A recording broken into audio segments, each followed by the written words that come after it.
Hi everyone, Peter here from Movement and Performance, and in this presentation we're going to be covering the differences in movement and technique characteristics and also the similarities between acceleration and maximum velocity sprinting. So before we get into the exact details of acceleration and maximum velocity, we need to understand a few fundamental qualities which apply both to acceleration and maximum velocity running, and also pretty much the same characteristics that are going to apply to other athletic movements. Like we got here, someone doing a vertical jump, and the same principles basically apply.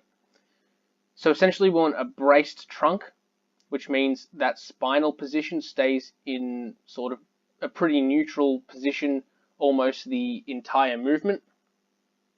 We're using we're getting maximum use of the hips and shoulders, and in terms of the hips, we're getting triple extension with that explosive movement. So as you can see, when he's in this crouch athletic position, he explodes up, and we get an extension of the hip, of the knee, and of the ankle. That's that maximum triple extension we're after. And then obviously he's using his shoulders and hips maximally because they're going to be the biggest powerhouses of the body that are going to allow us to produce the most force. Now moving on specifically to acceleration. So we're going to talk a little bit about the sort of general mechanics and what we want to see in acceleration. So this guy here in this picture is starting from blocks.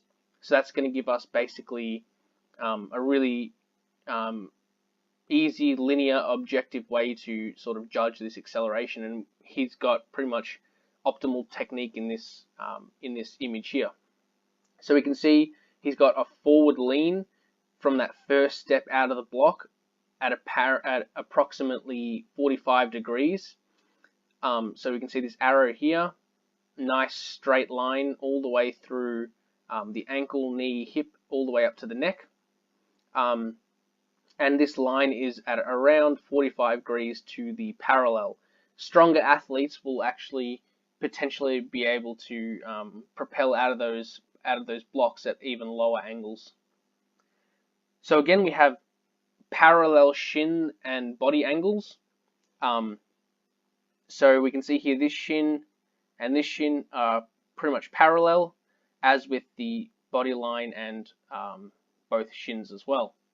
And this is going to allow us, if this shin is facing, if his lower leg is somewhere around here, he's not going to be able to attack back at the ground as he would with this position here. So from here, his knees up high, he can strike directly back into the ground this way, and again continue to propel himself forward. If he strikes down, or forward, not only is he going to produce more braking force, but his next step's going to push him up and instead of forward. Another characteristic is that toes pointing up. So the foot's not lagging down here. It's nice and up, which is going to actually pre-stretch that Achilles tendon. So when he actually strikes the ground, he gets more use of the stretch shortening cycle. So that's why we have that toe up. Low ground clearance. So that foot is only just above the ground.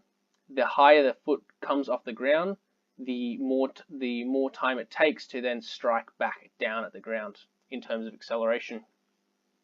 The head's facing down, so his eyes are pretty much facing the ground, and it's not that he's intentionally bending his neck to look down. His head's still in a fairly neutral position.